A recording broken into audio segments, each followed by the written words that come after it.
Thanks for joining me, guys. Another edition of the Whiteboard Breakdown. This is April 28th. Today, for your equipment, you will need 2 dumbbells or kettlebells, or if you have a barbell, that will work as well. We can always use a single bell or an odd object as well.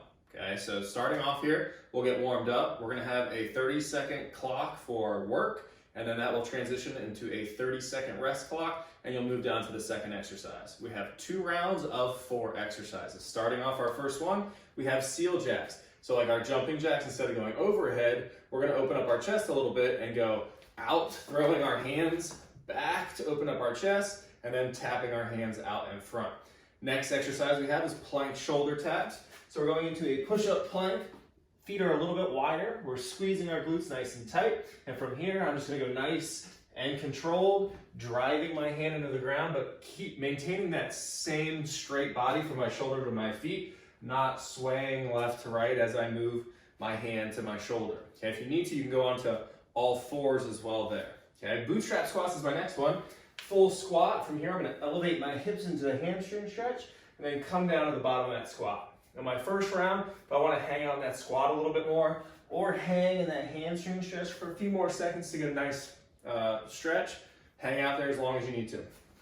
Next one we have side lunge. Now I'm going to get into the inside of my leg near my groin. So I'm going to keep my legs wide and just going side to side. My knee should track over my toe and my chest stay up nice and tall. After I finish with that first round, I'll go through it one more time and then get into a little bit of mobility. So first one is puppy dog. My hips are going to be in line with my knees. From here, I'm going to be bringing my chest and head down towards the ground. I'm going to be reaching really far out in front with my hands. I'm going to hold here for 30 seconds. And then I'm going to do the same thing to the left side. My right hand will stack over the left. Hold for 30 here. And then I'll do the same thing on the right. Trying to open up my chest in that overhead position and stretching out those lats. Next one, we have our Samson stretch. So this one is going to be for my hip flexor and quad. I'm going to be in a runner's lunge, or a lunge.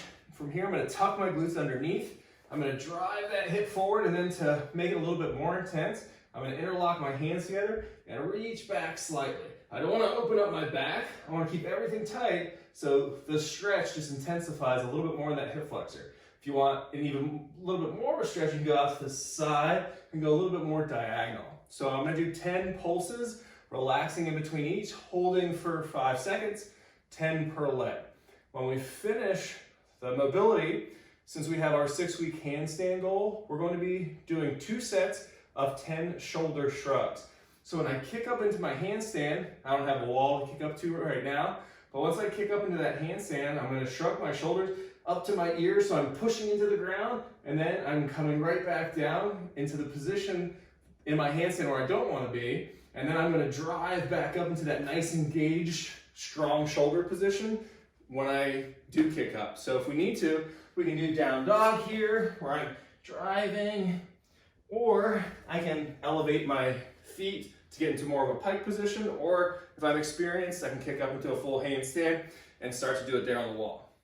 Our strength section for today is going to be 3 rounds of 4 different exercises at a 30-second time point.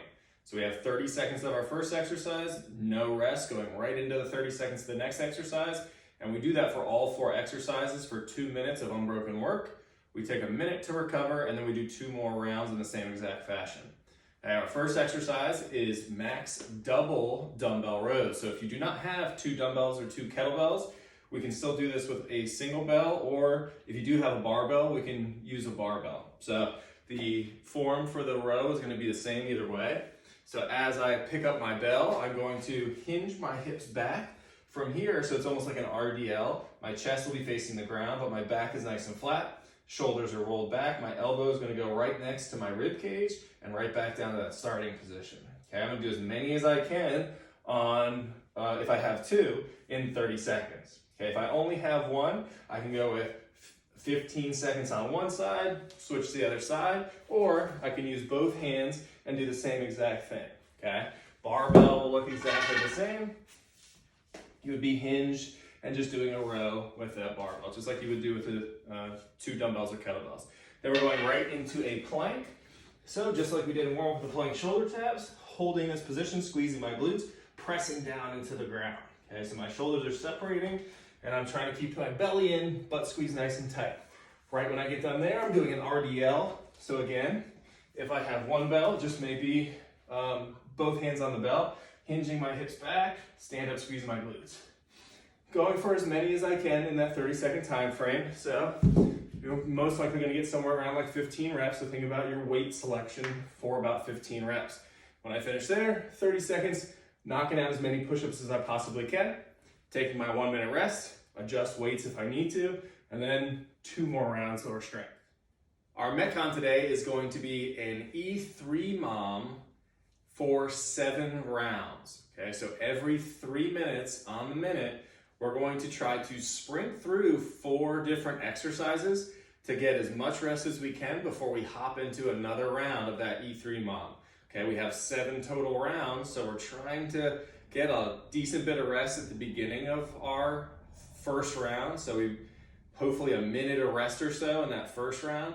And then every round after that, that rest may shrink a little bit more and a little bit more as we get a little bit more tired until we're barely getting that last few reps on our maybe our 5th, 6th, and 7th round.